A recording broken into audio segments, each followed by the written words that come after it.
today, December 7th, 1941, a date which will live in infamy. U.S. destroyers shelled Jap positions on Caballo, Philippine Islands, as troops of the 2nd Battalion, 51st Regiment, 38th Division invaded. We didn't have ammunition. The ammunition that we did have was old. American and Filipino troops are reported making a grim last-ditch stand. Nearby Bataan lay down a protective barrage of white phosphorus to screen landing operations. The bodies of dead Americans lining both sides of the road, both sides of the ditches. You are enemies of Japan. You are not honorable prisoners of war. You are captives, and you shall be treated as captives. The spirit of man has awakened. The soul of man has gone forth. Grant us the wisdom and the vision to comprehend the greatness of man's spirit. Amid an uproar of 40,000 fans of South Bend, Indiana, Notre Dame's first period thrust receives a setback when an Irish transplant... One tackle that's on this week.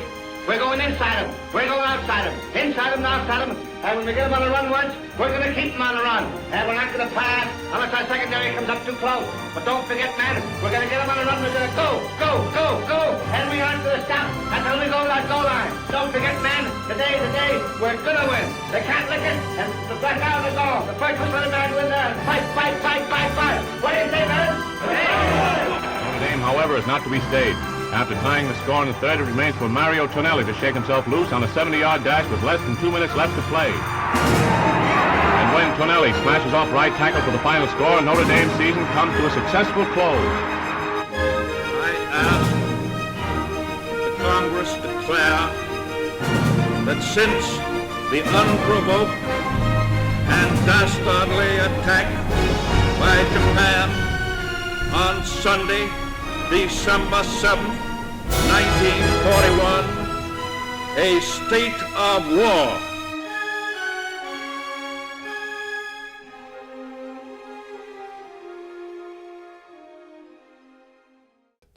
He was like, no. I was like, come on, let's go. You know, so I had something to tell Matt on the phone, and I wanted to tell him, but I couldn't, and I didn't, because I wanted to save the podcast for right now. You want to capture the moment. Now, Matt, today we're going to talk about, among other things, Of course. Notre Dame fullback Mario Tonelli. God damn, dude. Now, some of you may have heard of him. Most of you probably haven't. Let's start, dude. Let's get from the start. Kick it off, dude. March 27th, 1916. Mario Tonelli's born in Chicago, Illinois. Both his parents were Italian immigrants. Disgusting. Yeah, it's unfortunate. No one knows what happened until he was 6 years old. At 6, his dad beat everyone in his house. This is an interesting. You're gonna like this. For 6 years. Yeah. You're gonna like what happened here. When Mario turned 6, he suffered third-degree burns on 80% of his body when a trash incinerator toppled on him. Damn.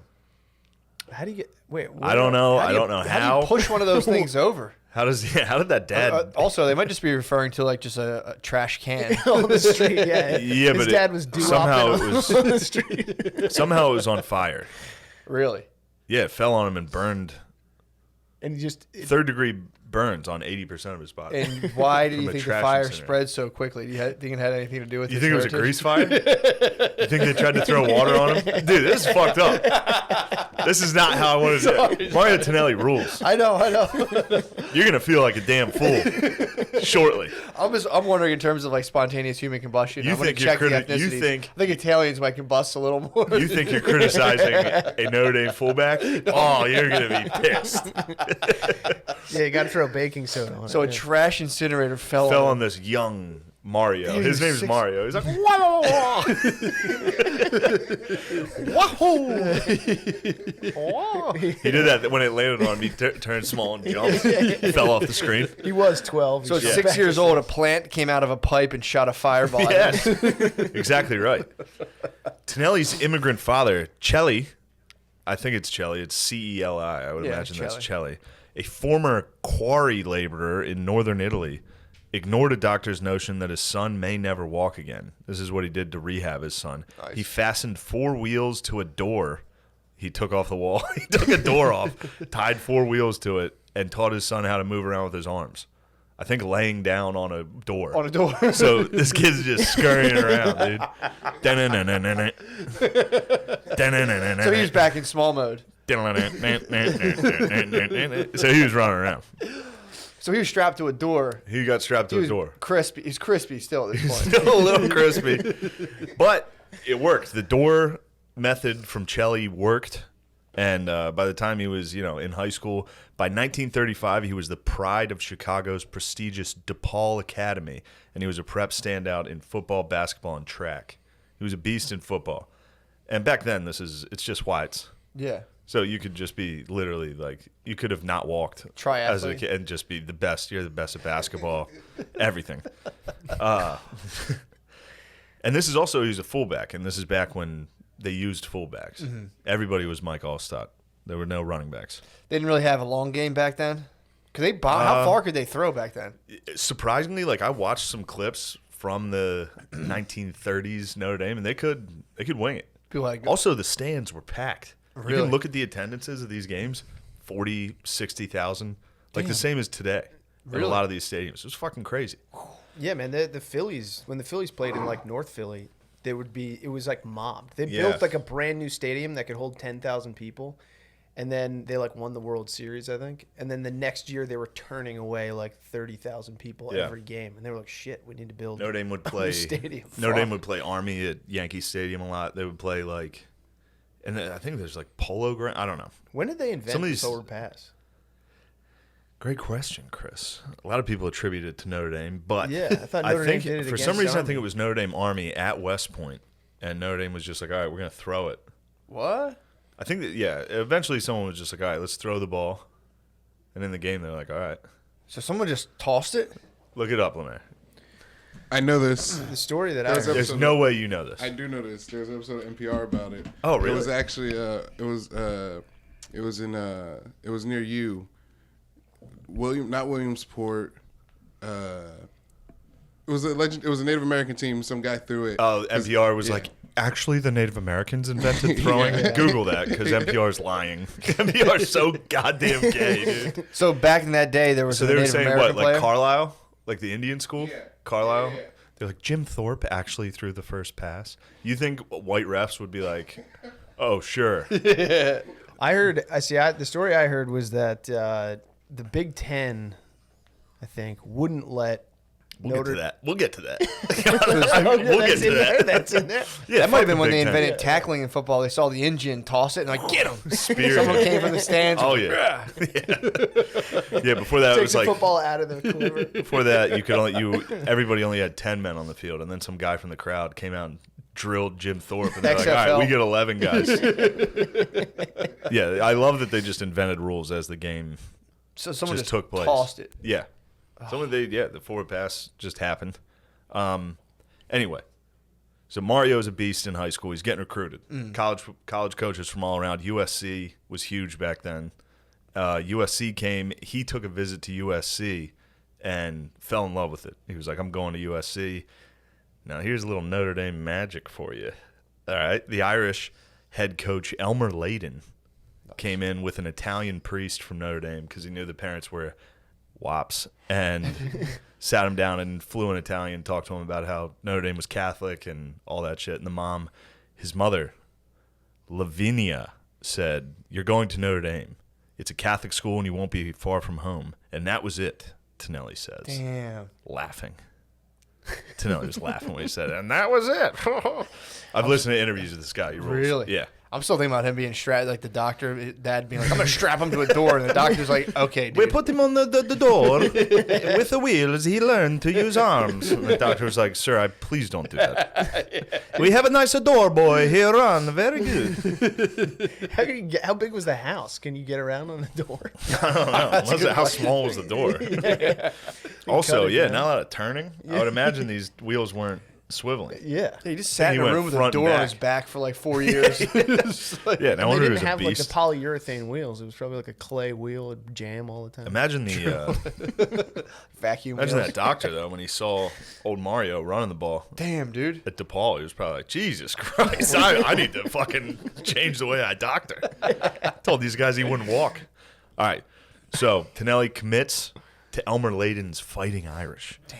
Now let me tell you a little bit about Elmer Layden. All right, a lot of people don't know about him. He was He was after Rockney. He was a few years after Newt Rockney. Everybody knows Newt. Come on, Of course, yeah. we're going inside him, outside him. You know. Oh, dude, he was one of the best. Yeah, you know. Newt, then Elmer. Did you look up the forward pass? Yes. It was Brad. His name's Bradbury Robinson.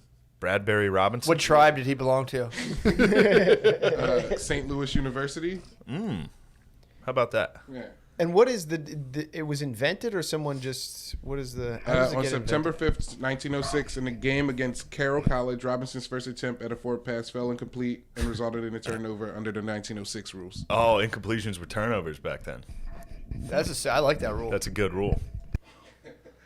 All right, so let me tell you, Elmer Layden, he was the head coach from 1934 to 1940. In that time, he went 47, 13, and 3. Let me tell you why Michigan is gay. Yeah. This is important to this history podcast.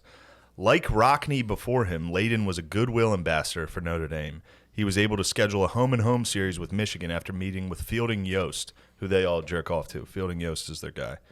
Healing a rift between the two schools. The two teams had not met since 1909 when, after 8 straight losses to Michigan, the Irish posted their first win. So once Notre Dame beat them once, they were like, we're done. We're not playing anymore. That's how gay Michigan is. They were scheduled to meet again in 1910 after the 1909 win, but Michigan canceled the game and refused to play the Irish again. By the time they met again in 42 and 43, Layden had already left Notre Dame, and Frank Leahy had taken his place. Unlike the easygoing Layden, Leahy was a dickhead, and after the Irish had thrashed Michigan by a score of 35-12 in 1943, Wolverine coach and athletic director Fritz Chrysler never scheduled the Irish again. Damn. Every time Notre Dame beat them, they would cancel all the games. Why? Because they're gay. What the fuck? And that's why they've won 0.5 national titles since World War II. True. A lot of people don't know that. Half a title since Hitler was alive. They tied? They split the national title in 97. How did they justify that to their fan base? Or they're like student body? Dirty Catholics? Yeah. I think it was pretty easy Just back then to racist, be yeah. like disgusting Catholics. Layden, who was replaced by Leahy, Elmer Layden, he went on to be the commissioner of the NFL. How about that? How about that? So when Leahy took over, Notre Dame won titles in 43, and then Leahy left Notre Dame to join the Navy in 44 and 45. Awesome. So there's no titles there. 43, 46, 47, and 49, Notre Dame won titles. Back to old Mario Tonelli. So You like my hardcore history voice? I like that, dude. So Tonelli, has Tonelli been playing? Tonelli's this entire under- time? no, Oh, no, so no. that was like leading up to Tonelli. I was just tossing in some little Irish, Gotcha. Irish Gotcha. history, bro. So now you're leading up to Tonelli. This is the 1937 USC game. Gotcha. That's where we're at. So it's Notre Dame versus USC. First year? This is Tonelli's probably second or third year. Okay. Game's tied 6-6. Fourth quarter. Fighting Irish tied 6-6 with Southern California. Suddenly, Notre Dame fullback Mario Motts Tonelli, that was his nickname, Motts. Nice. He takes a handoff deep in Irish territory, and the bleachers erupt as number 58 races down the field. After a 70-yard run, the 5'11", 195-pound Tonelli was tackled, but then on the next play, he scored the game-winning touchdown seconds later. Damn. So he was the same size as me, basically. 5'11", 190? I am He bulked up. He bulked up to like 210. I don't know if you ever got that big. No, I've only ever hit 200. Really? So it's a good visual if you guys Of want to see what muscle or- Tonelli yeah. looks like. Yeah, same True. size. Yeah, same body composition. Yeah, I get that. A lot of NBA players, I'm like, oh, I weigh that much. It's like Dwight Howard. He's like 6'11". This is great though. Afterward, these are the type of interviews you get out of these guys. Afterwards, in the Notre Dame locker room after the game-winning touchdown, Tonelli confessed to a reporter, "I don't remember that run. I don't know just what I was thinking about, except just to run." So he is Gump. He is gump. Absolutely. No, yo, for real, he is gump, dude. Wow. Damn, he couldn't walk? Yes. He just runs straight out of the fucking end zone? Complete gump. Damn. Wait till you hear what else happens. He is a complete gump. All right. So after a 1939 All-Star game his senior year, Tonelli, now everything I've told you is important to the story. Number 58, the USC game, all that. Damn. After the game, after this All-Star game in 1939, Tonelli receives his Notre Dame class ring, and he's gay as fuck for it. Why? He loves this fucking ring. Does he really? Come on, dude. It's jewelry. Dude, nobody went to college back then. Jewelry. He's Italian. I mean, obviously. He got a ring. Couldn't resist. He gets to wear a ring all the time. He's like, oh, this is so nice and not shiny on my hand. Everybody will see my shiny rings. After that, after his senior year at Notre Dame in 1939, he becomes an assistant coach at Providence College. I would imagine Providence, Rhode Island. I don't know. Yeah, it's got to be. You never know. Back then, there's like Notre Dame in 1938 or something, or one of the years they won the title, lost to like Great Lakes Navy. There's just made up. They had no rules. And then in 1940, he joins the Chicago Cardinals of the NFL. So he goes in the NFL in 1940. 1941, now you thought this was a Notre Dame podcast. Now, a lot of history buffs are back there saying it's 1940. Yeah. What the hell is going on in the world at this point? True. Come on now. 1941, he joins the Army, and he was assigned to the 200th Coastal Artillery Regiment in Manila in the Philippines. Does anyone else leave like the NFL now and join the Army besides that one guy who unfortunately Tillman? got friendly fired. Yeah, he got shot. What about Villanueva? Villanueva, my classmate at West Point. Oh, really? You knew that, right? Yeah, I think you might have told me that. Me and him were recruited in the same class. I was a guard. He was a tackle at Villanueva. He joined the Army Rangers and I think served in Afghanistan, and now he's like the Pittsburgh Steelers left tackle. Damn. I play NCAA 14 in my parents' basement. And I cry during podcast. I cried, I'll tell you. Last night I was playing an NCAA. I was playing my Dynasty in NCAA and listening to a Jocko podcast that brought me to tears. I started crying. So you guys are the same. Me and Villanueva have very similar levels of like fortitude and strength. That's fucking sick. Yeah, Villanueva was a guy, he wouldn't kneel. Beast. Really? In the middle of it, he came out and fucking people did not like that, dude. Everybody was talking shit, and then they were like, what's so great about this guy? And they're like, oh, he was an Army Ranger, served in Afghanistan, now he's in the NFL. Like, all right, he's all right. That'd be sick if they got you to do one of those like Army insurance commercials.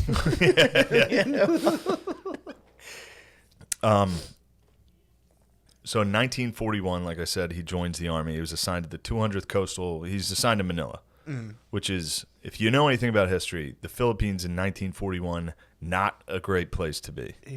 Tonelli hoped to fulfill his one-year commitment to the Army and then return back home to his new wife, Mary, and the Cardinals by the 1942 season.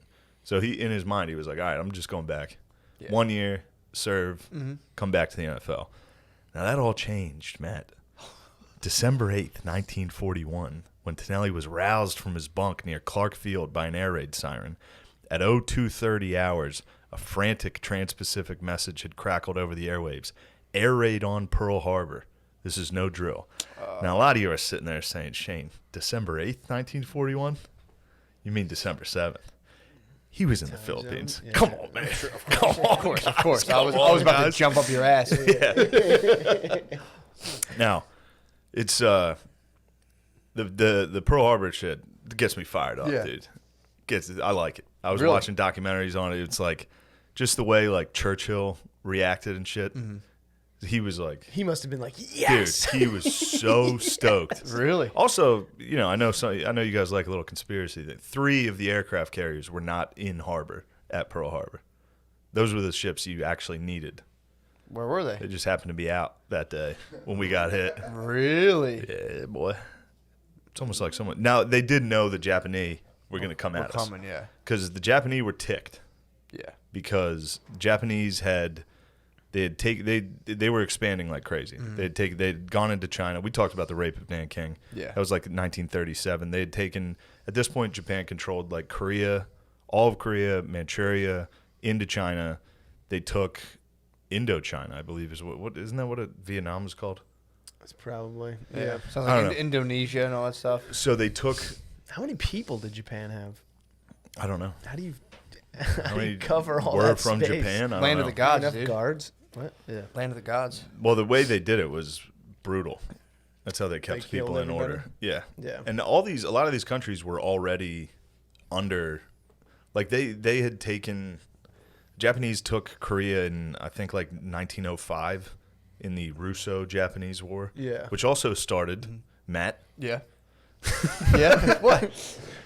Oddly enough, the Russo-Japanese War started with a surprise attack on Russia's navy. Really? Little foreshadowing, little trick that they like. So the Chinese, they like to kind of sneak attack the Japanese. The Japanese snuck attack the Ruskies with a little. They like to start wars by eliminating the other side's navy, which is a sick move.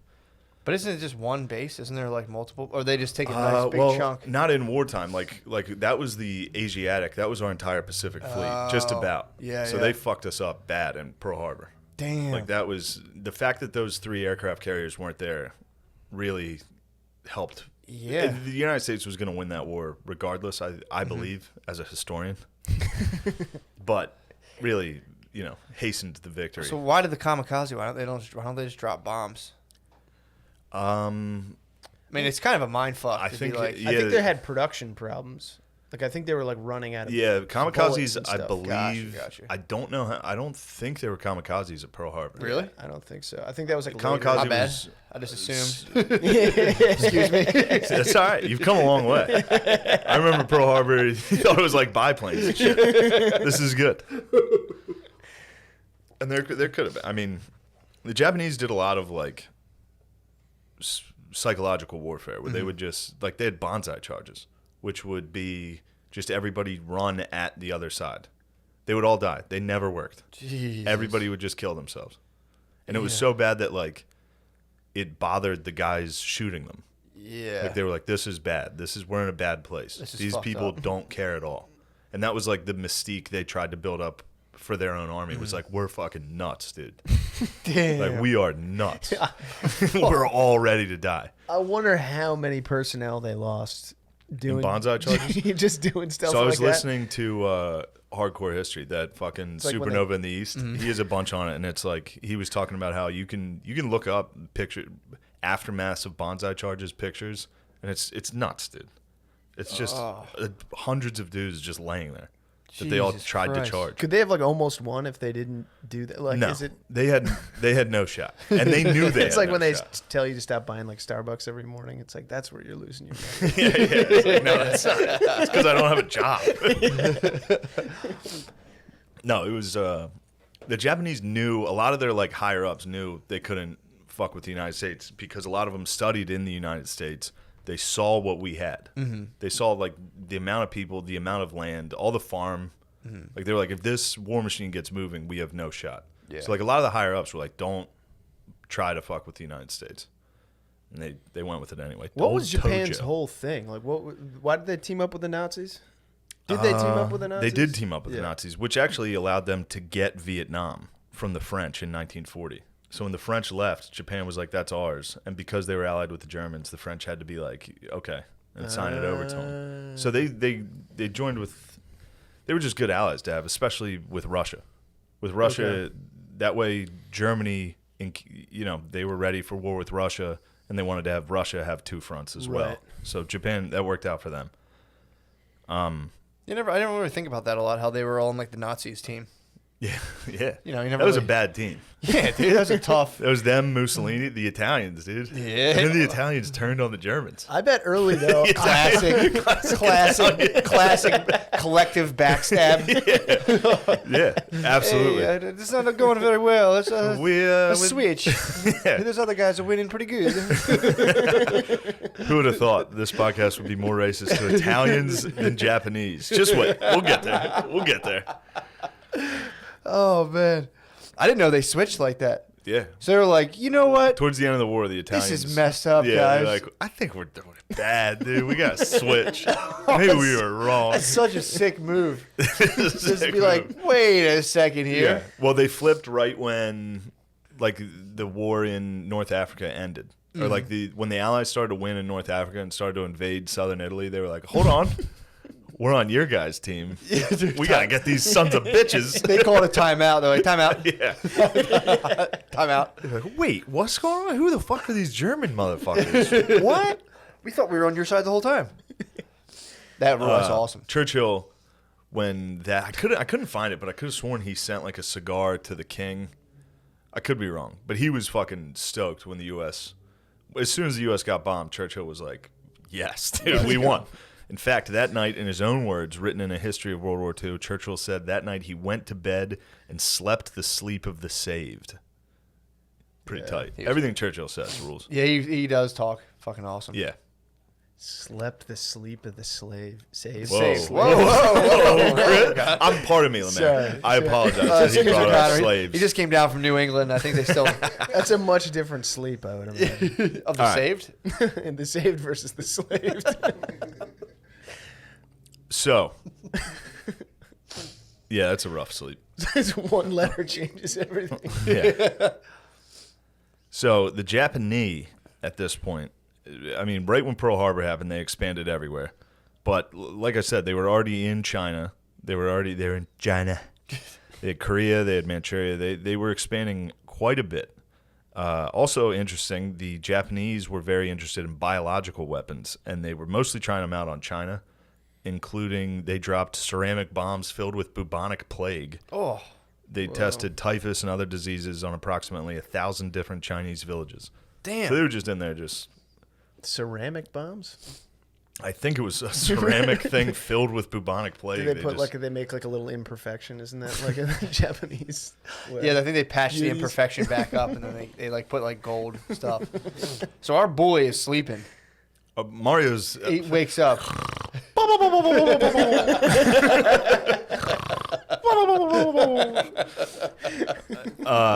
Keep in mind also, the Japanese are not great. 1937 rape of Nanking, we talked about that. 350,000 approximately were massacred in that. Oh, that's a lot. Right after Pearl Harbor, they expanded by attacking British colonies in Burma and Malaya, as well as Dutch-controlled Sumatra. So they attacked Burma and Malaya right away to get the rubber that those places had, and then they got Sumatra from the Dutch for the oil. And in Malaya, it was kind of a precursor. That's where like the bridge, the River Kwai. Yeah, bridge over the River Kwai. Yeah, so it was a bit of a precursor to what happens to old Mario, but they did the same thing. They took Malaya, just destroyed all the British prisoners.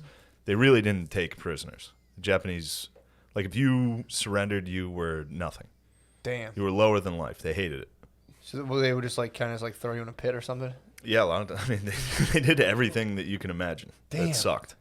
And this is the thing.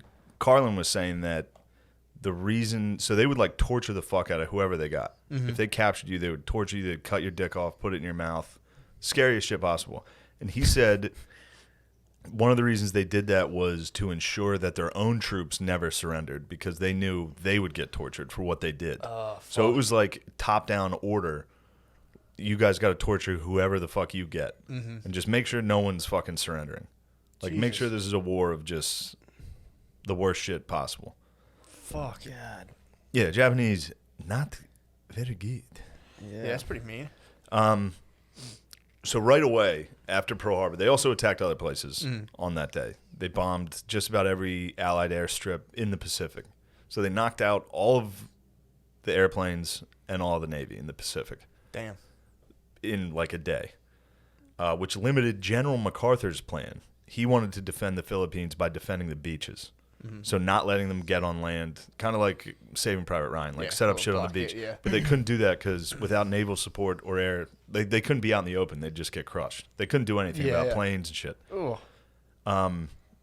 So instead, they'd be forced to kind of slowly retreat within the Philippines once the Japanese got there and tried to, make it as hard as possible, which was the WPO3 plan. Just for those people out there. Yeah. What does that stand I forget. for? I saw that on it. Wikipedia too. My quick research. That's gotta suck, dude. To start off a war with a hard, like your whole naval front just fucked up. Yeah, and you're on an island. So that's another thing. Like, in like with island hopping, which is what the U.S. would do towards. They figured out island hopping. That's kind of what it's called, where you just pick which island you want to attack. So the Japanese, towards the end of the war, they knew they were losing, and they would try to set up like massive defensive fortresses on these islands. And the U.S. was just like, no, we're not going to attack that. We'll just wait. You'll run out of food. We control the sea and the air. You can't get food on the island. So that's kind of all these islands result like they kind of end up being prison colonies on their own. Like you're just stuck on this island with 100,000 other guys and no food. Ugh. Yeah, and the Japanese wouldn't surrender, so they would just starve to death and then kill themselves. Like it was fucking wild. Oh my dude. God! I mean, listen to Carlin's Supernova of the East. It talks about like just the way they fought was just like they would use snipers that would just they were all suicide missions. Like they weren't like our snipers. They weren't like Chris Kyle's, dude. Of course. They weren't American heroes. These were dudes that would just hide and wait with a machine gun. And if people walk by, they would just fucking shoot as many as they could and then die. So MacArthur, I can't tell if he rules. A lot of people hate on the boy. Really? No, I think pretty sure he ruled. I can't tell. I think he's like a lot of guys. He like fucking ruled. Like Churchill ruled. True. And then I think like after the war is over, it's like, dude, you gotta chill. Yeah, that was all the generals. Like Patton, allegedly they killed Patton. I don't know. Yeah, all these guys had weird because they were all. This is back. It's still the 40s.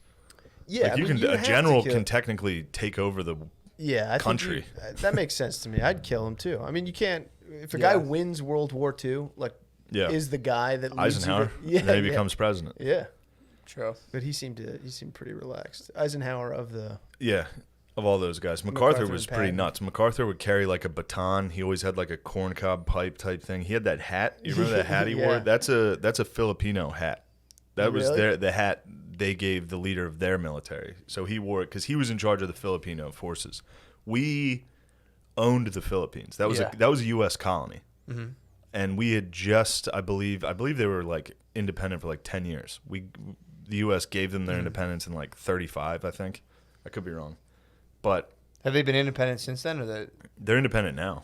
Yeah, Philippines are fucked up. I was watching some. Well, the Philippines are fucked up now, but dude, Philippines rules. Filipinos rule. Dude, awesome.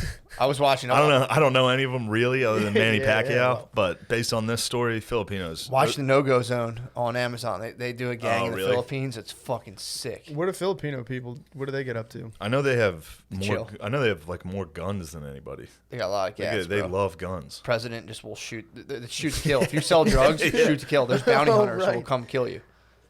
If they find evidence, you can be murdered. Yeah. So since. Whoa. Yeah. You can see where this started. Yeah. They've had a rough go for a long time, seems dude. like it. Yeah, and before that they were Spanish. That's why they all have those Spanish names, all that. Philip, I believe. That's why it's the Philippines. Heard that. That's why they all have like Manny Pacquiao. They all have Spanish names. Yeah. And we took the Philippines, I believe, when we went to war with Spain after we blew up the Maine. Remember the Maine in Cuba? The ship? Yeah. It was like a fall. We did that. USS Maine, yeah. Yeah, I think the U.S. blew up the Maine itself. It was like, look what Spain did to us, those motherfuckers. What year is this? The 1912 or something like that? The war with Spain was... Look that up, man. I'm not sure. That's the one. Was Teddy Roosevelt in that one? Didn't he like charge a hill or something? Yes, you're exactly right. Yeah, he was in that. Yeah. Didn't know he fought Spain. But glad we won. Well, it was like fuck them. We just got a little nutty. Yeah.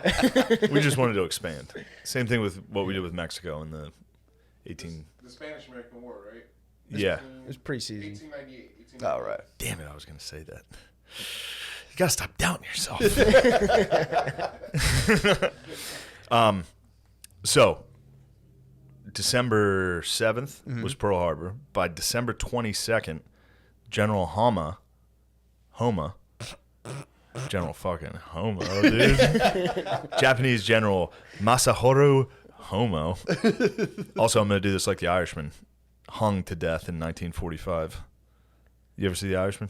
Yeah. Whenever they introduce characters, they show you how they die. It's like pipe bomb to the face. General Homa hung to death in 1945. Damn. By the Japanese? By the U.S. for his dirty deeds So everything this dickhead's doing right now, he's going to get hung for in like 3 years. Damn, I didn't realize we were still hanging people then. We were hanging people. We hung Saddam. No, we didn't do that. Oh, we turned the blood. We were like, all right, boys. I think Hama got your hung. Culture. I think he got hung in the Philippines. You want to topple a wall onto That him? dude got hung in the Philippines? Yeah. They brought him back to the Philippines, and they're like, all right, remember these guys? Oh, they're man. your jury. So they landed on December 22nd. The Allies actually held out until April 9th. So they held out for months. And this was a U.S. and Filipino force, mostly Filipino.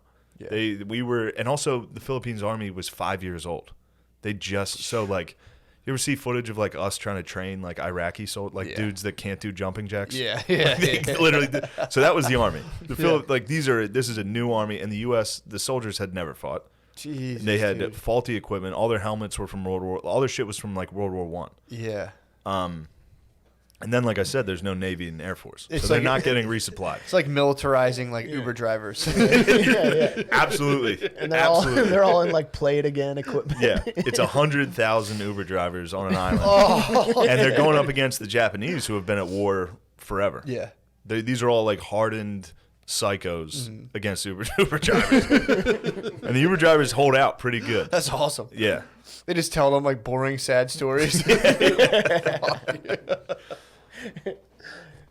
Yeah, well, I hurt my back. You know, you can only work 20 hours a week. How about that MacArthur, huh? It's like, all right, man. I don't want to talk MacArthur. So Mario's on this island. Mario's on the island, dude. Damn, Super dude. Mario's fucking. He's having a tough go, dude. This shit sucks. And again, the Japanese are so they retreat to the Bataan Peninsula, which controls like the Manila Bay, and holding that, trying to keep the Japanese Navy out of the bay is important. There's a small island off that peninsula called Corregidor, which is where MacArthur eventually is. He's like there, and it still sucks. Like you're in bunkers, just getting bombed all day. Yeah. There's no stopping there's no one stopping airplanes from bombing you. So it's just whenever they want.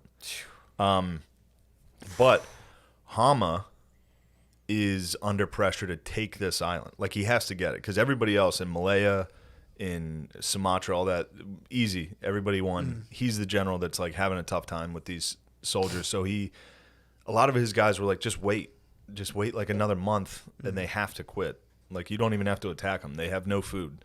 But he felt pressure to keep attacking. At one point, he passed out. He fainted under pressure. Really? He's like, he fucking passed out under like all the stress of the battle. Really? Yeah. It was a negative experience. Also, this was interesting. Something I saw this in one video about Mario. Something like 1 or 2 in every 25 grenades they had worked. Nothing worked. What? All their ammo and shit was garbage. The Japanese? No, the U.S. Oh, really? Japanese were a war machine at this point. We just started. So they would toss a nade and it had a 50% There's- chance of going off? Fucking 10%. What? And just throw it and be like, hope that, or it just that hits somebody and like, sucks. oh, ah, hey. But again, this is the worst place ever. This is like intense jungle fighting. Yeah. Oh. This is intense jungle fighting. This is Bataan has 2 volcanoes on it in a very small. It's not big. Like this peninsula is like pretty small. It just blows. There were cool things that happened, including the charge of the 26th Cavalry, which was the final U.S. cavalry charge. That's horses. Really? Yeah. Horses. There was a horse charge in this. The U.S. charged? The U.S. So a bunch of the Japanese were crossing this river into a village where I'm sure they were going to fucking cut everyone apart. Yeah. And then they didn't have anything. There was a scout. It was the Philippine scout. These horses, and they saw these guys trying to cross the river into this village, and they just charged into this village with fucking revolvers. That's on awesome. horses. Yeah, it was sick. Fuck. Unfortunately. Eventually, the 26th Cavalry ate all their horses, so it does have a pretty sad ending. How long after the charge did that happen? I don't know. I don't know. Months later? They just went into the woods with I'm their sure they horses? went through horses pretty quick. I'm sure they went. I don't know. They you munched think those a horses. How long does it take to eat a horse? There's 100,000 people. Oh, shit. that's yeah, nothing. So that's like one. People are just. everything they could eat. There was stories of this guy who, like, when the bombs would go off and they were in their foxholes, animals would hide in the foxholes with them, and they would just grab them and munch them. And they were monkeys, and they were baby monkeys, and the guy said they looked exactly like humans, and even when he was starving, he couldn't eat them because they looked like babies. But yeah, like at night there'd be explosions, so the animals would hide with you, and dudes would just grab them and be like, just munching like, God. Dude, you can't even. I'm telling you, this shit. I don't know. I was listening to this, just like, whoa, dude. How does anybody live this? Yeah, well, how do you come back from that and then have someone be like, "Yeah, you like filled out this form wrong"? Like, what are you talking? I ate a baby monkey. Yeah, I ate a monkey. I ate a monkey alive during bombs. I was that hungry. While bombs were going off, I was like, "This is gonna be pretty good." Yeah, let me catch a quick snack. So on April 9th, they had to surrender. They surrendered. And this was, I believe, General Wainwright's call. MacArthur was like, "Don't surrender." Mm-hmm. MacArthur kept telling him, like, "Don't worry." He hated the Navy. Yeah. There was a weird rivalry between the Army and Navy back then that was like, it was real. That's when you got to cut that out, dude. Like, oh, I hate the Navy. Well, he was like, the Navy's being pussies right now. Although, in his defense, he was like, "Stop being pussies. We need help." But everybody told them, "Don't try to defend the Philippines." Like, everybody told MacArthur, like, "You can't defend the Philippines." Yeah. And that was even when we had a Navy and Air Force. They were like, "We're never going to be able to get supplies there. It's so close to Japan. We can't resupply you." Anyway. So yeah, they're basically like, let that happen. So yeah. But MacArthur was like, "That's pussy stuff." MacArthur was like, "That's defeatist." Yeah. Those were his exact words, which is why he wanted. That's what he felt about that WPO3 plan or whatever that was. Yeah. That's defeatist. Although it could have maybe worked long enough. They might have held out until the Navy could get there. I'm not sure. Yeah. As a historian, I'm not sure. It's up in the air for me. The little blurb that I read was like, he was like, "This is bullshit. It's defeatist. We got to be more aggressive." And the Japanese kind of fucked him up real quick. And he's like, "All right, back to WPO3. Oh, yeah. Right away. So, yeah, the Japanese just kind of marched them back. Although the Japanese did have to, like, stop and, like... So they were taking some hits. It wasn't like... We gave them what for? The Uber drivers gave them fucking what for, dude? So at this point, Mario is on the southern tip of the peninsula when the surrender is issued. He's at a place called Mariveles. It's the southern point of the peninsula. So that's the beginning of what is called the Bataan Death March. So all these people surrendered. It's like 60,000 soldiers, 70,000 soldiers, and then a ton of civilians. All these Filipinos on the island were trying to run with the troops. So that also, like, I mean, thousands of civilians. Jesus. So that's also, there's no food. And these people haven't eaten in months already. And now they're being handed over to the Japanese, who don't respect prisoners at all, like have disdain for them, and didn't give them food or water, and they were then forced to march 60 to 70 miles to Fort O'Donnell. Now the march is like considered one of the bigger atrocities to ever happen to the U.S., and it was like 60. It took 6 days. Anywhere from 5,000 to 18,000 Filipinos died on the march. Only around 500 to 650 U.S. soldiers died.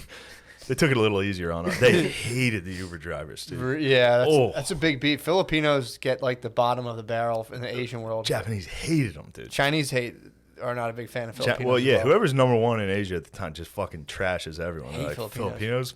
Disgusting. Then the Filipinos come over here. We're like, what are you, Chinese? The hell are you anyway? Hey, you're like Chinese but hotter. What the hell is that? Fucking hot. This was wild. So all right, so this march, it was a real bummer. What the hell are you anyway? What the fuck are you? I can't. Why are they getting mad? I can't believe they're getting mad. I'm just guessing. I'm in the ballpark. I can't put my finger on what kind of bullshit you are. Yeah. Hey, Matt. I don't know what the fuck you are, but I don't like it. All right.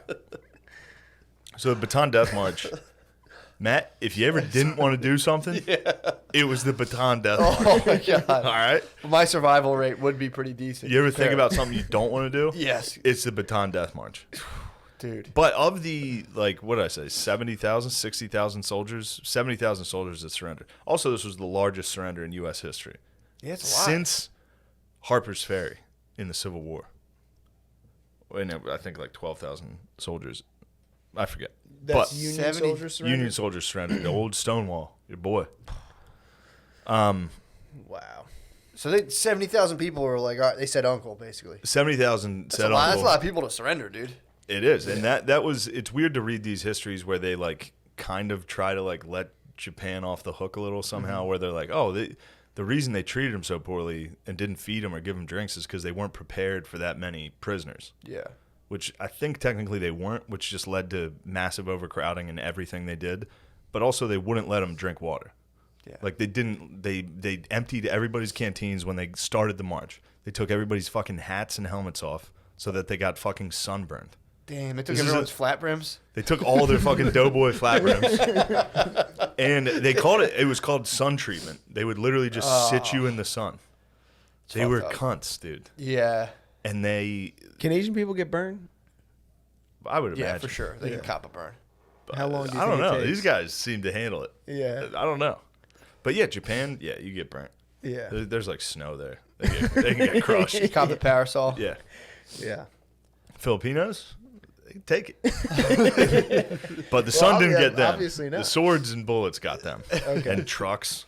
Oh. They would follow the line of people with trucks and tanks. So if you fell behind, they would just get run over. If you started to straggle, they would kill you. If you asked for water, they would kill you. Damn. I mean, here's one that this was interesting. So there's a thing called the Pontingan River Massacre. Pontingan River Massacre. Hundreds of POWs were executed and they were executed by sword and bayonet, and I mean there was beheadings. Japanese love cutting fucking people's heads off with swords. Yeah. It's got to be kind of cool. I just got to that part of Westworld. When you sharpen a knife Westworld, and cut a tomato. Yeah. And you're like, wow, it went right through. Yeah. It's also weird, too. The war prisoner culture is weird, where it's and they were jerks to the guy. You're supposed to, if you're killing each other, then you're like, all right, time out. And they're like, well, you are. Here's your room, sir. There's rules. Yeah, it's fucking nuts. There's rules. And the Japanese were like, nah. Yeah. They didn't go with any of that. Yeah. Well, it's just fun. It's just funny to be like, all right, when we're done killing each other, you got to give me room and board. It's just to make sure your guys get the same treatment. That's yeah, what it is. that makes sense. Again, that goes back to why the Japanese did this. Yeah. Which is they never wanted their guys to surrender. Yeah. They wanted to make sure their soldiers believed that if they got captured, they would get this. I listened to one of the quotes was this guy, he was just talking about how he would fight angry because one time they found one of the members of their squad that had gone missing in the jungle, and he was tied over a log and he had been raped. All the Japanese dudes fucked him and then shoved a bayonet in his ass. Christ. That's how they killed him. Jesus. Yeah. Yeah, I mean, how do you How do they know he got fucked after that? I don't know. I was thinking the same thing. Was he gaped? This is a U.S. serviceman. He did a close up with the eyes. I'm sure they gaped, they probably. I'm sure there was semen. Yeah, it was probably jizz all over. Ew. Oh. So he saw. He's like, "Oh, there's my boy," and he was like, "Oh, he's come on his. Oh, fuck! They fucking raped him." Come on. Oh man. That's the term bukkake. That's where it comes from. It's a Japanese war technique. Stop, dude. I almost you had. I know. I was smiling. Yeah, I was smiling. I when got there too. I was like, whoa. Because it does feel like after they probably did it once, and we're like, does it look like he was raped though? Yeah. How do we make it? I'd be gotta so make sure pissed, they know. dude. If I found either of you guys had gotten raped to death, I'd be furious, dude. I would avenge the Well, shit Chris out of wouldn't be raped. You don't think so? He would have made love. Chris would have made love. He'd be like, oh my God, so many troops are trying to get me. I would have tried. Guys, I am into this, and we're disrespecting these fucking guys. Sorry. I would have tried to woo him. I would have tried to be like, well, you can fuck me, but it's That's disgusting. A guy died like that. Like, come on. I can't, dude. You guys take freedom. You can for fuck me, granted. but we got to protect me afterwards. I take free. You guys are taking I'll freedom. just turn into his annoying girlfriend instantly. Like, ah. Are you really wearing that hat? All right, listen. Go ahead. Listen. All right. So in that river massacre where hundreds of Filipino and U.S. soldiers got massacred, that was under the order of Masanobu Tsuji. Now, this is interesting because, like I said, Homo got fucking hung for what he had done. Tsuji was in that same. He was in the same boat. He was about to get hung. He escaped. All right. Tsuji managed to elude capture while facing war crimes by escaping to Thailand by himself. Blended in. Yeah, true. We're like, we can't find this motherfucker. He's disappeared. Yeah, like, fuck. He could be any of these. He took his hat off and just stood next to another guy. We're like, I mean, dude, that was the absolute puzzle for a 1940s white dude. He going to Thailand. He's like, God fucking damn it. He's like, there he is. Ah, shit. You got to get him before he gets to Thailand. Yeah. Are you that son of a bitch? You're doing war crimes? We got to get him before he gets into any group of 5 dudes. Because he's vanished. So, this guy vanished. He just walked slowly to Thailand. We couldn't get him. Interestingly, now this is a guy who did. This is crazy. And I looked at the documents. I looked at the damn documents. You looked at the docs. I saw the docs. I saw the dossier on Tsuji. Damn. Tsuji, after this, in 2005, declassified documents revealed that Tsuji became a CIA asset during the Cold War. Stop, dude. Bro. What? Yeah. How'd they find him? I don't know. There was rumors that he was in North Vietnam helping the Viet Cong. There was, I don't know, wild times. That's though. fucking crazy. But then, it was like, wait, he was a spy for us during the Cold War? I think he was also retarded. I think in the notes, they're like, this guy's totally useless. All right. I figured you'd be interested in a little Tsuji info. Yeah, that's pretty nice, actually. Following the surrender of Bataan on April 9th, 1942, I believe this is just, the Imperial Japanese Army prisoners were massed in Marivelis, where Mario was, and Bagak Town. Forgive me. They were ordered to turn over their possessions. American Lieutenant Kermit Lay recounted how this was done. Actually, I'm going to do this like Carlin. Please do. I've been trying to sleep while listening to Carlin. Yeah. And it's impossible because he fucking screams quotes. Yeah. Have you ever listened? He's like, now you're talking the type of slaughter you couldn't even imagine. American Lieutenant Kermit K. recounted how this was done. They pulled us off into a rice paddy and began shaking us down. He yells. He screams the quotes. He yells. He gets quiet. He changes the pace. He's like, and this is what can you even imagine what this was like? Kermit K. had this to say. They pulled us off down into the... Yeah. It was making me laugh last night doing that.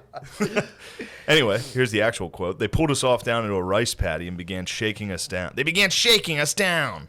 shaking us down. There were about 100 of us, so it took time to get to all of us. Everyone had pulled their pockets wrong side out and laid all their things out in front. They were taking jewelry and doing a lot of slapping. They're slapping the boys around. Fuck.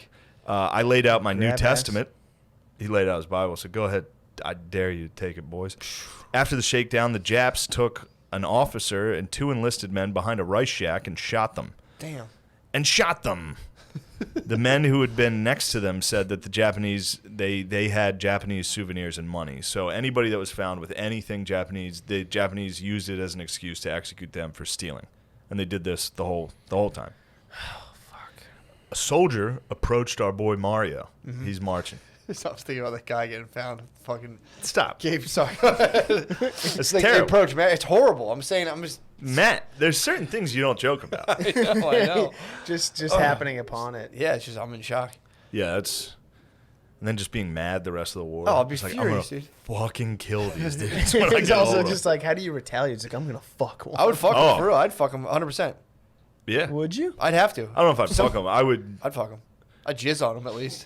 I would jizz on him. Yeah, I would jizz on him. I would jizz and make him. You would just like, stand next to him drink and that, jerk off? and then kill him. I don't know. Jerk man. off on him, kill him.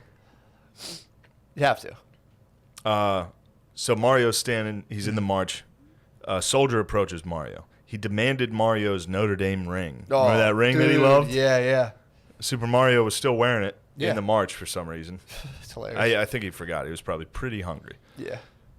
Wow. The soldier put his bayonet to Mario's neck, and another a U.S. soldier turned to him and told him it wasn't worth dying for, because Mario said no. He loved his ring. This Japanese soldier put a bayonet to him and was like, give me the ring. He's like, no. You don't have to take out a ring. This is pretty crazy, though. Did he get the ring off his hand? He did. Okay. Japanese soldier steals the ring. Steals his Notre Dame class ring, and Mario is fucking so fucking sad, dude. Oh, man. Then this happens. This is wild. A Japanese officer approaches him and says, in perfect English, says, "Did one of my men take something from you?" Which is like, the hell is this guy doing speaking my language? Yeah. And Tonelli said, yeah, he took my ring. He took my class ring. And the guy says, the officer says, I studied in the United States. I went to Southern California. I remember that run. He remembers the game. He remembers Tonelli's run in 1937. And he was like, I'm familiar with Notre Dame football. And he handed him the ring back. Whoa. It's fucking wild. That's pretty crazy. So he got to wear his ring. He kept his ring. Now, the officer was like, you got to fucking hide that because everybody's going to try to steal that. Yeah, yeah. So, he respected the way he pounded the ball. He loved that north-south running approach. Wow. But, yeah, he's a Japanese officer. He studied at USC. He's like, I remember that 1937 run. Yeah. What Crazy. a game. Think about, like, running into, like, Reggie Bush. True. Like, if we, all right, let's say we, like, invaded, like, Jamaica, and you just saw Usain Bolt walking, and you're like, oh, shit. I remember that guy. Yeah, hey, man. I would be like, kill him right away. If like, he was... he's going to escape. Motherfucker. Dude, he's on the other side. Tonelli didn't. Huge. Tonelli had his strength, dude. He could, dude. You know how fast he would have trucked through the Baton Death March? Oh, that's true. If you saw like just lowering the shoulder. You ever see All-Star highlight videos? Yeah. He's like trucking through like 12 dudes. Would have been incredible. See those tiny Japanese try to tackle him? Oh, no way. Nobody could have stopped Mario. Yeah, if you saw like an emaciated Usain Bolt. Yeah. You'd put the gold medal back on. Yeah. You'd be like, come on, man. Just the fastest. Yeah. Mario said this about that officer. He said, I always thought that someday he'd try to look me up. I guess he probably didn't make it.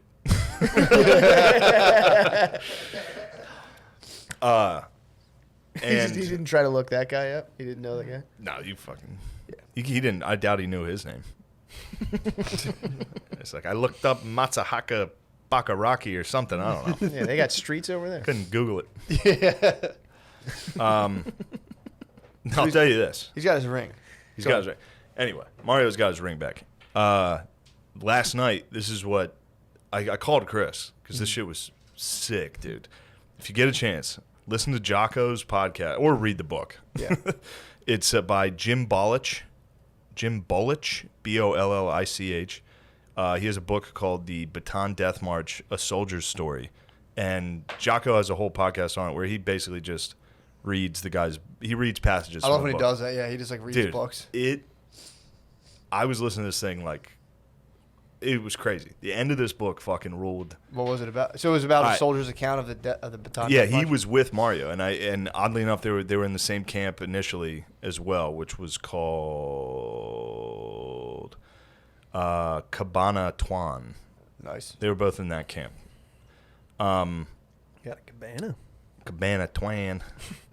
But this book, dude, like the fucking shit they went, like the march. Dysentery, turns out it's not as funny as we all think it is. What happens? You end up like shitting out blood and mucus for the majority of it. Oh. You know? I just thought it was just diarrhea to death. It's blood and mucus. I thought it was. It is, you diarrhea out blood and mucus. I think I've had a little dysentery before. But that's that's the beginning. I've been wiping too hard and getting dysentery. The beginning, you just crap. Yeah. You crap. Yeah, and then you start when shit and then gets... the lining is gone. Yeah, then... You just crap out everything. You crap out. And so all these guys had dysentery. Oh. All these guys had dysentery. Everybody was crapping out. Everybody... And obviously there's no showers. There's no water. Jim Bollich... I'm going to fuck his name up. Jim. We'll call him Jim.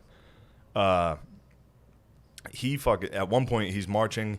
They would do this thing where they saw a well, like where you could get some water. And if you went to the well, you would get shot. But they were all so thirsty that they would all agree, a bunch of us are going to get shot, but we got to try to get this. So they, like a group of 12 dudes would run to get water. 5 of them would get shot to death. He was one of the guys. He went for it. Jim did, got a gulp of water and ran back in line and made it. But like 4 other guys got shot. Damn. I mean, it was crazy.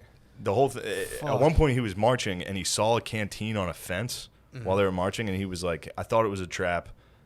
But fuck it, I took it, and he got it. Jim got a canteen that got him through the march, and he had to hold it the whole day because he was like, I can't drink it in daylight because if somebody sees me, they'll kill me. Yeah. So he just marched with like a canteen hidden. Oh, it killed me. He was so thirsty. He had dude. a bev. Yeah.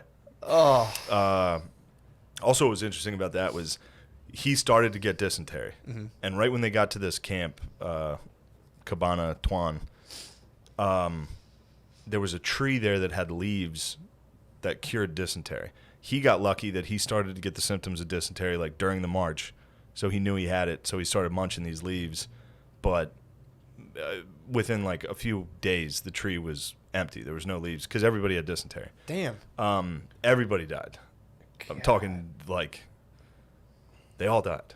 Damn. Now they split them up, U.S. and Filipino camps. So the Filipinos during the march, like Filipino civilians were getting killed. Like they would try to give people food and they would get executed for that. Like, fuck, dude, the Japanese were so mean, dude. Yeah, dude. Man, what's their problem? What Did we massacre anybody? Did we? White people? We don't do that kind of thing. No, we don't do that crap. What do you mean we? I stand by nothing the United States has done. No? Other than going to the moon. True. That's the only one. I feel like I had something to do with that. Colonize the moon.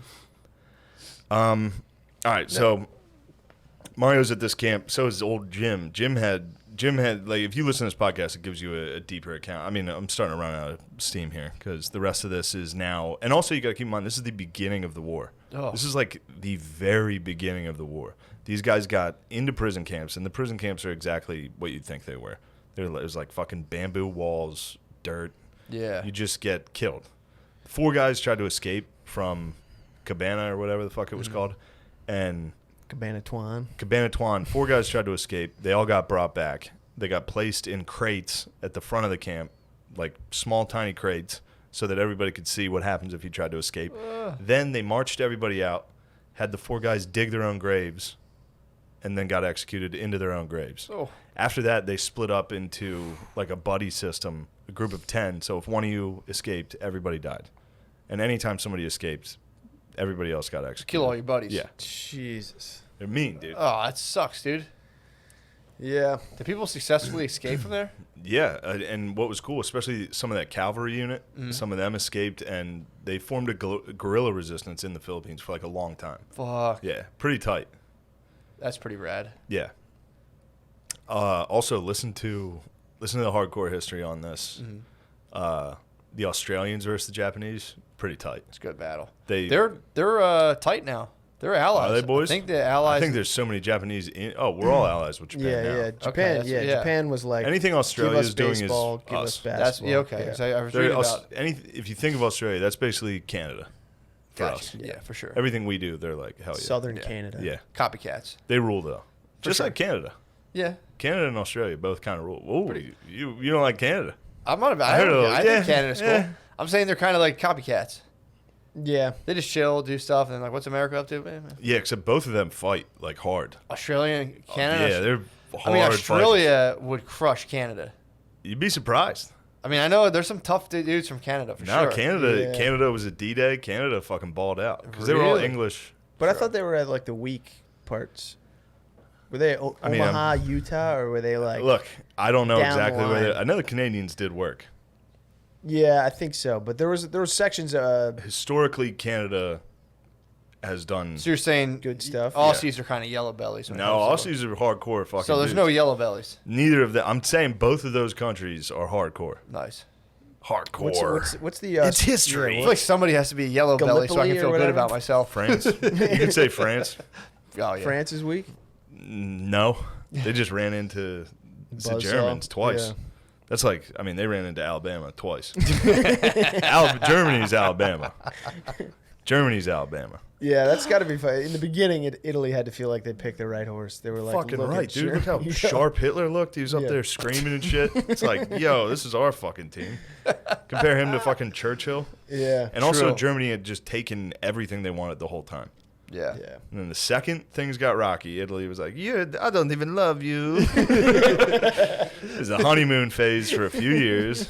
You're doing a what to the Jews? We're in the Northeast. All right.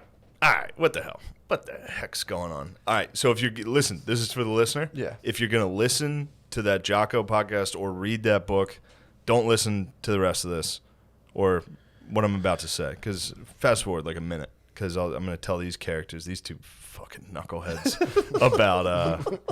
about our old boy Jim. So Jim, and this also happened to Mario, they get put in what's called hell ships.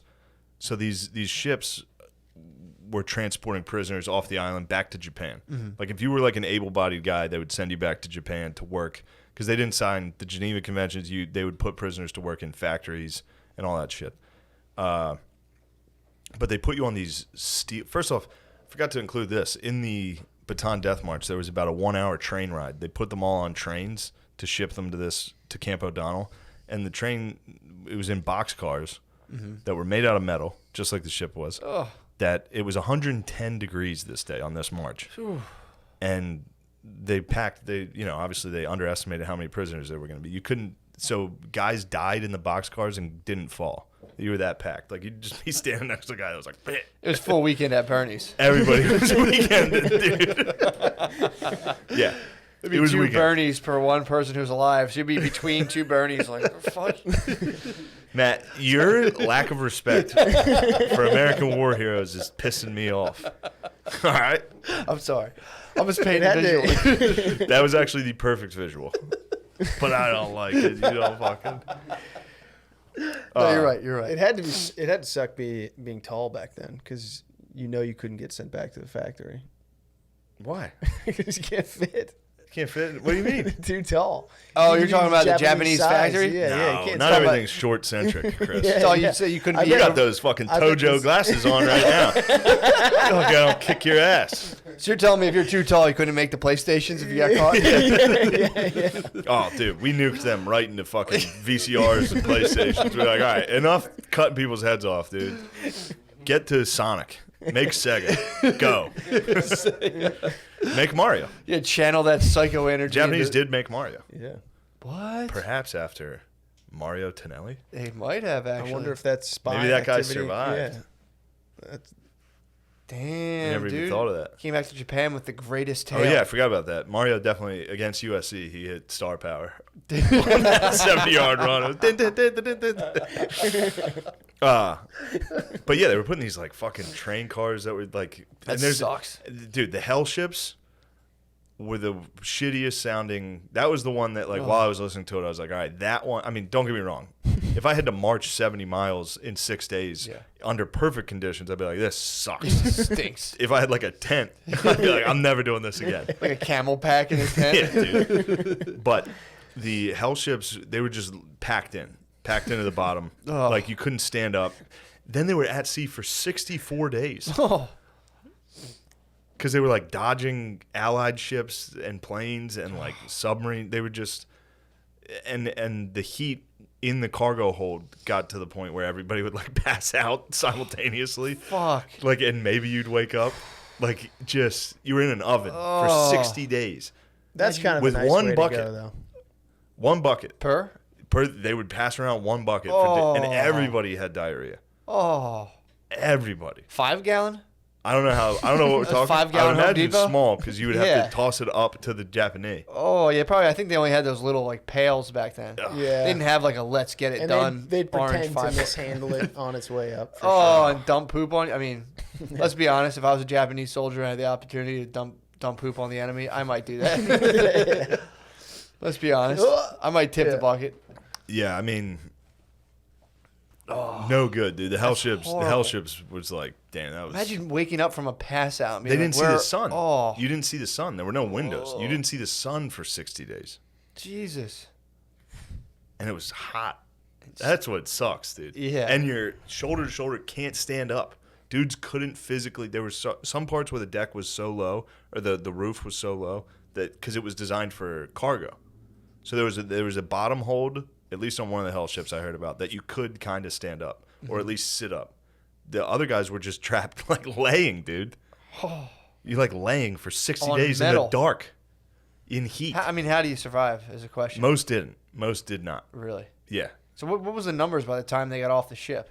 I don't know. I'd have to look that up. But of the death camp, I mean, what did I say? Like 15, just the march, like 15,000 died on just 6 days. Oh. And then you get to this camp, then you're at a prison camp. I mean, yeah, so they're probably whittled in half by this point. I knew what this answer was. I think so. Japanese camps, prison camps, had a 40% death rate.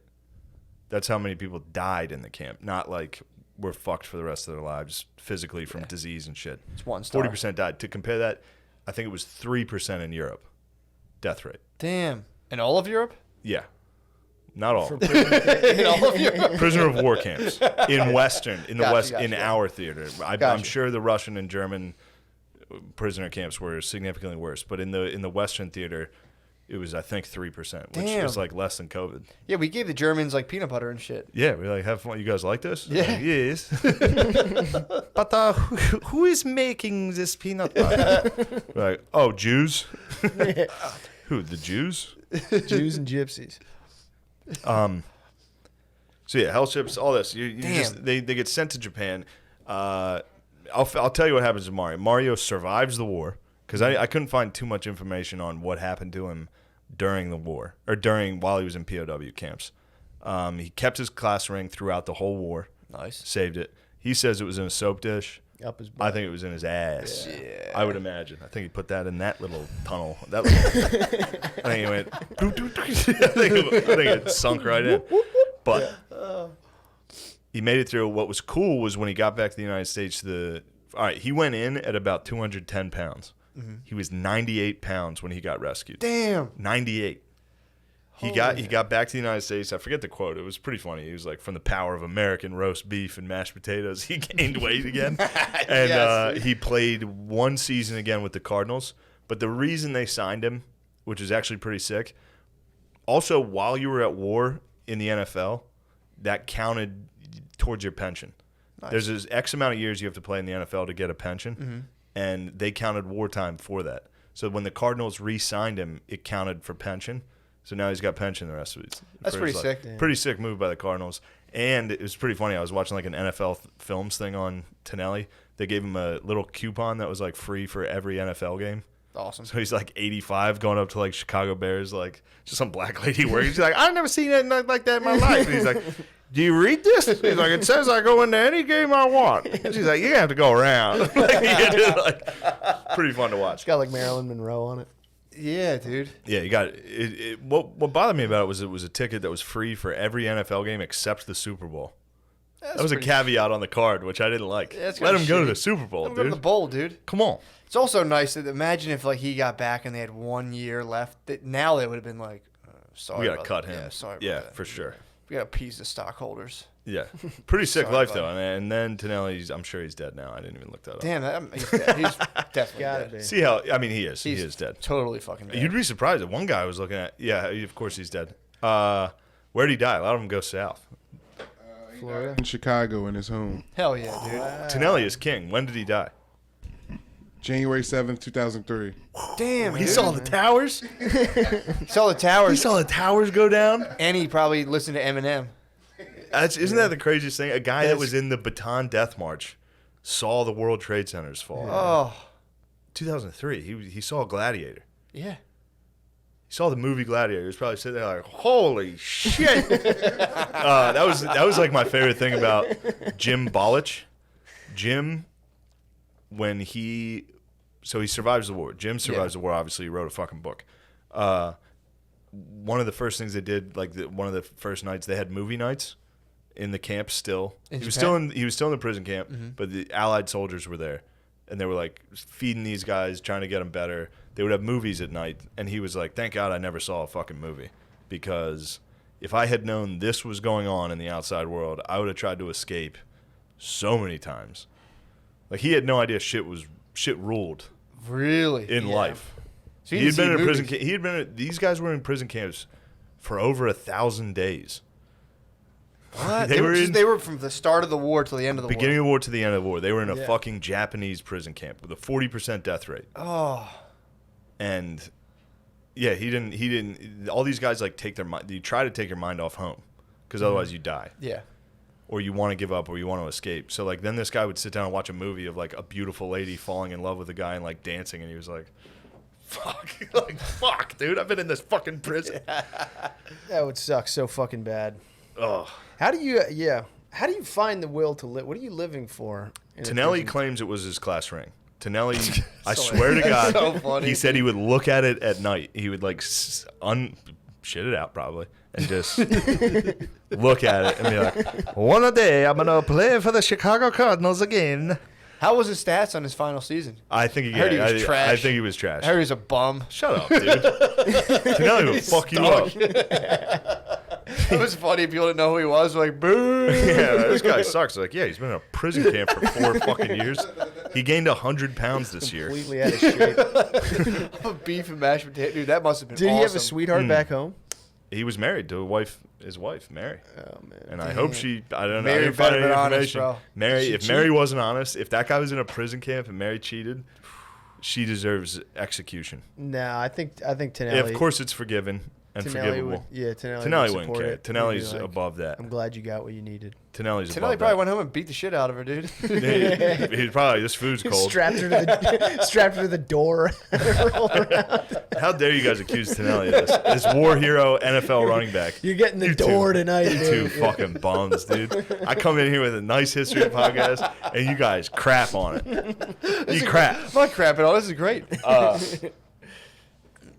What the fuck else? Dude, what happened in the camp? This is what. All right, so I was playing NCAA last night, listening to 2 hours of this Jocko podcast. Yeah. I cried at the end of this thing, or I didn't cry. I got a little teary eyed. It was one of those where I was like, oh.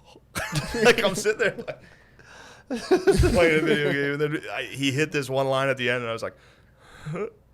Like it's one of those. I can. The way I would explain the crying is you ever something bad happens to you and it doesn't make you cry at all until you try to tell someone about it, and then as soon as you start talking, you're like, it was fine, but I was like, oh fuck. I actually got emotional when I told people about what I had heard. Anyway, so this guy. He goes through hell, dude. I'm talking this disease called beriberi everybody got, which is like, I guess a disease you get from malnourishment and only eating rice, which is like your feet and hands swell and then you just fucking die. That's called wet beriberi. There's also dry beriberi, which is, I know, it sounds like fucking Captain Crunch. It sounds cereal, great. Yeah. But dry beriberi is... You just have severe pain in your hands and feet. And one guy had it so bad that he just had the doctors just remove all his nerves in his hands and feet. Oh. It would hurt that bad. Like, it just was Dude, Jim, I can't say his last name, so I'm just going to call him Jim.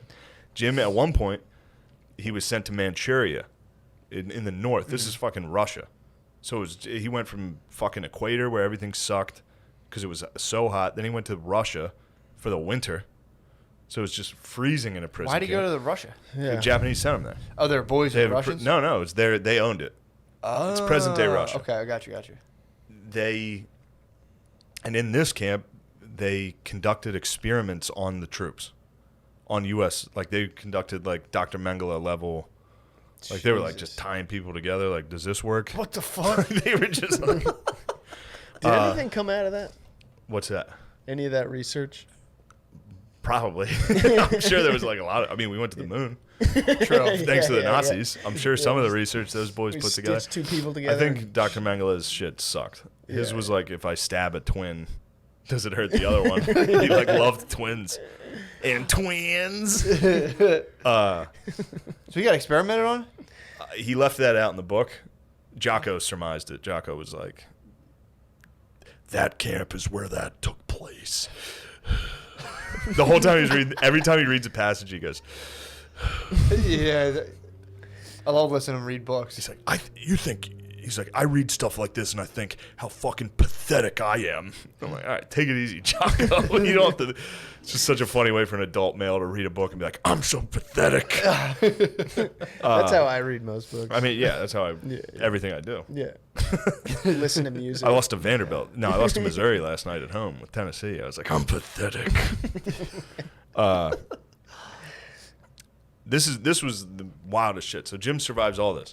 At one point, he goes to the dentist in one of these camps, and the guy just cuts out like most of his teeth. What the fuck? Like he couldn't communicate with them. Why did he go to the dentist? I don't. He had a fucked up tooth that hurt the whole time. He was like, somebody help. He had a card in his mail like, your 6-month appointment. He's yeah. like, He's like, oh man, I got to report to this Japanese dentist. Guess what time it was when he went to the dentist? What time? 2:30. 2:30. So. So he's like pulled his fucking teeth out? They just ripped some of his teeth out. This shit sucked, dude. Oh my God. And then also he said he felt like searing pain. It was them cutting the gum. They cut the gum before they could rip the tooth out. He's getting his wisdom teeth removed. It was nuts. Oh. So towards the end of the war, they noticed that the Japanese guards were making them dig foxholes. And they were like, nice. Yeah. That means you fuckers are hiding, you pussies. That means so we're coming. They also started noticing U.S. bombers and like all that shit. And they were like, sick. Wow. But it turns out their camp was next to a tank factory, which again was against the Geneva Convention. You can't put prison camps next to factories because when we come bomb the factory, we're gonna hit our own fucking people. Which is what happened. The U.S. bombed and hit his prison camp and killed, a bunch. And this is at the end of the war. These guys had gone from day one to literally the U.S. invasion, and they get hit with their own bomb. It's like when you play paintball and you get shot right away, and you're like, God damn it, I gotta sit here. I gotta take all this equipment off. That's why we're not paintballing at your bachelor party. Dude, we have know you. No, we're not. No, it's unlimited wipe-offs, dude. I'm out. You have to get someone to tap. I'm out. I'm not doing the paintball. I know you. How do you wipe it I down? know you and your just wipe it brothers. off. What do you mean? You and your brothers are scum, dude. There you won't guys be are any the friendly Japanese. Fire. There won't be any friendly fire. You guys in paintball.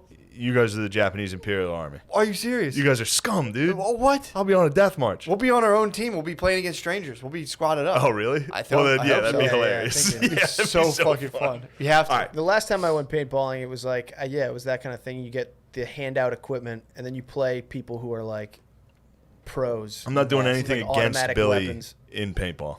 You He is light a him up. scumbag. You're trained. You're a trained gunner. I am a trained killer, Yeah. but I'm a U.S. soldier. I follow the Geneva Convention. I know none of you do. I won't get into this dirty war. Listen. So Jim and his boys get hit with U.S. bombs. Yeah.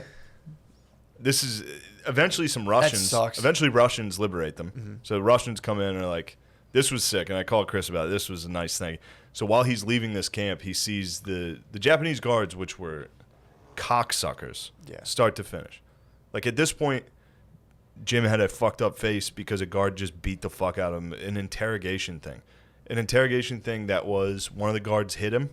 They brought him into a dark, like an interrogation room, and were like, was it okay that he hit you? And he was like, and when he hesitated, they hit him again. And they just beat him for shit like this. Yeah. And again, he weighs 90 pounds. Yeah. That's who they're hitting. They're hitting when you see Holocaust footage, those, that's who you're hitting. They're beating them up. Beating those dudes up. Oh. It's fucked up. What the fuck are you looking at me for? I know where you're going. What are you talking I've about? heard you talk about the elderly, how you'd like to hit them. That would be you, dude. You'd be like, I wonder if I can literally crack this guy's head off. I mean, I could have, but I wouldn't do that, obviously. I could probably literally behead someone with a punch. If they were that emaciated, I could probably... He actually, which is funny, I'm sure this Japanese guard thought that. He noticed the guard started slapping him after the first punch because he was like, I definitely hurt his hand with my face. He tried to punch him and definitely just hit a cheekbone and was like...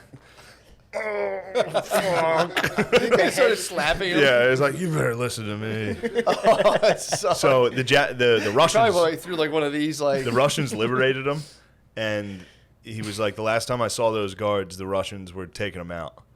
They were walking together, and he was like, I just assumed they were taking them behind a wall to fucking execute them. Oh. Which fucking rules. Yeah, I love, that had to be we nice. talked about this. I'd be so happy. So nice to watch your enemies fall into Russian hands instead of American and be like, oh, nice, the Russians are here. Yeah. Oh, I'd be so The Russians happy. showed up and were like, don't worry, we're here to fuck Japan up. And it was like, yes. Oh, there's no better person to come Just Terminators. save you than the Russians. Just a bunch of Russians with vodka, just like, don't worry, comrades, we're here to fuck. We're gonna murder these motherfuckers. We've come up with some really creative ways to here's kill how we're gonna people. kill them. We're gonna shoot them all in the head. Yeah.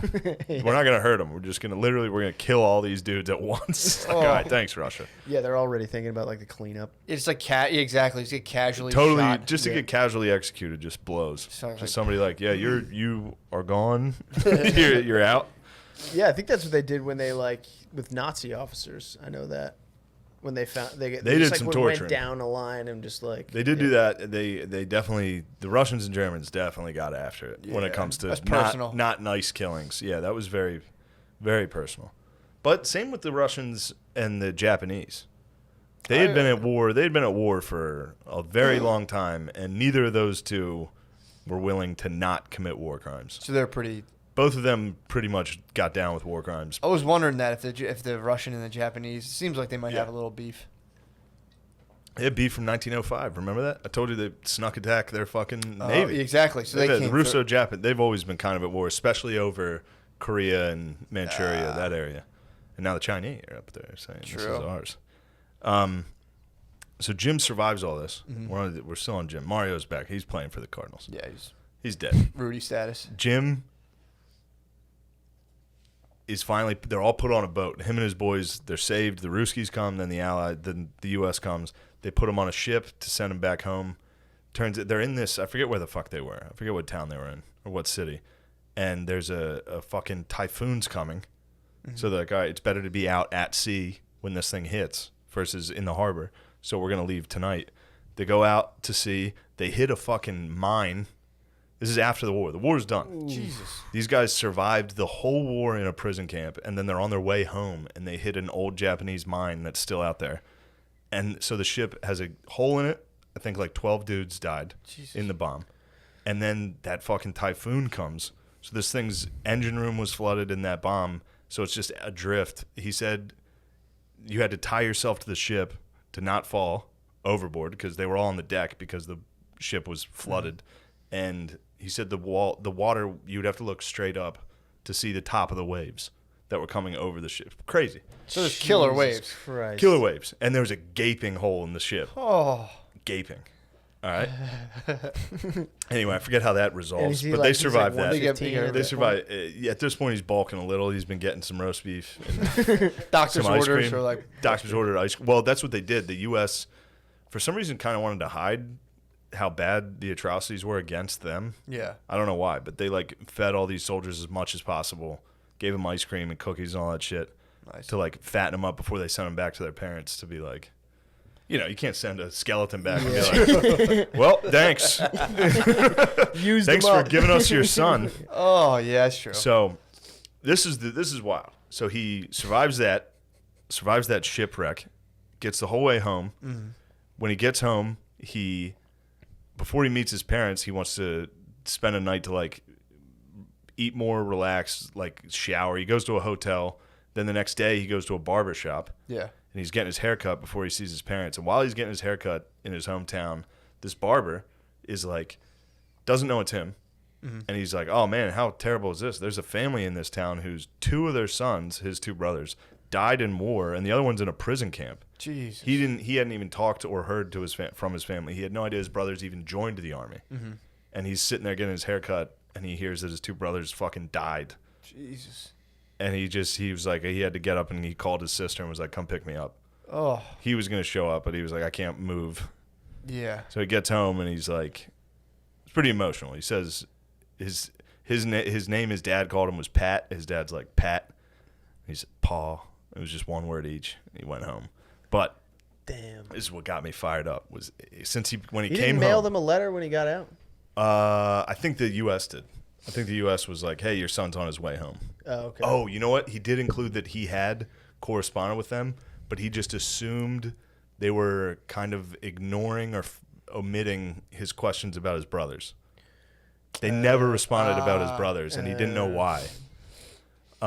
Which is great, because the first thing his mom says to him when he gets home after fucking 5 years of this, she's like, I got some bad news for you. It's like, Jesus Christ, dude. On the ship back, that was the first bed he had been in 4 years. In 4 years. At one point, he's so weak in this one camp. They gave him blankets in Manchuria because it was 10 degrees out. They gave him these little shitty wool blankets. He couldn't when he first off, he couldn't lift the blanket up. He was that weak and emaciated. And then when he put the blanket on him, the weight of it hurt. It hurt his body to use a blanket. And then he would say, if I took it off, I would freeze to death. So I just hurt all night. And he was like, at that point, I was used to hurting. It was nothing to hurt. Jesus. At one point, he has a death rattle. So at night, like if your buddies were sleeping, you would have a death rattle. So the guy who was about to die while he was sleeping was like, like that's how they would like snore, and everyone was like, "Oh, that guy's fucking dead." Jim did that. One day he woke up and his bunkmate was like, "You had that death rattle last night, dude." Fuck. He stayed awake for like 4 days. He was like, "If I go to sleep, I'm fucking dead." What the fuck? He was like, "It would have been so easy to just go to sleep and die." Oh, yeah, He's like, dude. "But he just kept trying to get home." It was fucking sick. That's awesome. Here's the part that got me. Here's the part that made me like. So this guy, he works 4 years in a fucking prison camp. Gets the whole way home, survives that bombing, all that shit. He said he has a reoccurring dream almost every night where he wakes up, or in the dream, he's on the other side of this vast ocean. And he knows he's been there before and that it's going to take immense work and pain and time to get the whole way back home again. And he's like, and every time I'm like, I feel like totally disheartened and heartbroken, all this shit. He's like, but every single time in all those dreams, I start walking. It's like, let's go. That's fucking awesome. Let's go. That's fucking awesome. That's it. That's the podcast. He would pump himself up every night. Every night he'd be going to sleep like, fuck, I have to do this again. Oh. Well, you were saying also he that takes when that they're, step forward, bro. when they're in the camps, they like everyone would just dream that they were out. Every dream. He said like, everybody I'm had out. the same dream, that they were always free and getting set free, and then you'd wake up and he was like, it killed dudes. Like, it would kill dudes. Like, if you had a dream that you were home or with your wife or your girlfriend, he was like, dudes that had wives and girlfriends, he's like, they didn't make it because they were so fucking heartbroken. Jesus Christ. Although Mario made it. He had Bay. He just wanted to fucking run the pigskin. Yeah. He just wanted to run the pigskin. One more time. And Mario for a gain of 2. Mario stuffed to the line, big stick. Ooh, he got fucking laid out. We let black players in. Watch out, Mario. Like, a lot has changed in the league. Just black dudes just spearing him. Oh. Jim's mom must be your roommate's girlfriend. Oh, yeah, true. I actually have bad news. It's like, holy shit, I'm home. I survived. The most incredible odds. I survived and made it home. Your brothers are dead. Both your brothers are dead. Yeah. But that got me going, dude. That pumped me up, I man. start walking. I was like, yo. That's fucking awesome. That's life, dude. That's what you got to do. Yeah, just start walking. Take that step. You know what I'm saying? Heard that, bro. Heard that. That pumps me up, man. Well, that's it. How fucking long was that? Hour and a half. I was about to say hour and 30. Pretty good. That was We don't awesome. even- yeah. That was awesome. Thanks, guys. Yeah. Thanks, guys. That was a fucking blast. So that was that book I said, The Baton Death March, A Soldier's Life. Obviously, Carlin again, Jocko, and then a bunch of World War II Smithsonian documentaries. Dude, that was awesome. And the documents. The document, dude. I saw the documents You saw on the Suji. documents, dude. I couldn't believe I saw the documents. God damn, dude. Declassified CIA documents. An asset. Did the Japanese help us in Korea? In the Korean War, Or did they like absolve their They military? didn't or have a something? military Yeah. back then. 1950, 60, they didn't. They were just like, yeah, we're not doing this. They were not allowed. We were like, you guys don't get guns anymore. You guys are no more guns for a little while. Why don't you focus on VCRs? Yeah, dude. And fucking lawnmowers and shit for a little while. And we'll think about it. Because you guys sucked when you had guns. They tried to do that to Germany after World War I. They had no They were guns. like, no more guns. And then Hitler was like, we're getting guns. Honda, Yamaha, you're in Why don't you guys charge. get us some Sony? Hondas? Yeah. Oh. Mitsubishi. It's always a bummer when you see it's funny to look at all these woke ass commercials these days, all these corporations. Yeah. Watch any World War II documentary and look at like Nazi trucks or Mercedes. These guys were all getting loaded up in the back of like Mitsubishi trucks to get executed. It's like, all right, why don't you miss me with that fucking woke commercial? Dude, Mercedes. T-Mobile, dude. It's like I drove past T-Mobile the other day. It's like we are rising up together. It's Yeah, like, it's every commercial. dude, how about you? You guys are like billionaires. Every commercial. Like, yeah, like, they have like they're like we're rising up T-Mobile disgusting. Everyone's It's like- making the same ad, which is it's like, Well, let's save that for the we've been through regular a lot episode. this year. Because I got some fire. I got some gripes, dude. racism I'd like to talk about. I just have some gripes. Yeah, it's like $1 billion company. It's Thank you for listening to the podcast. It's awesome.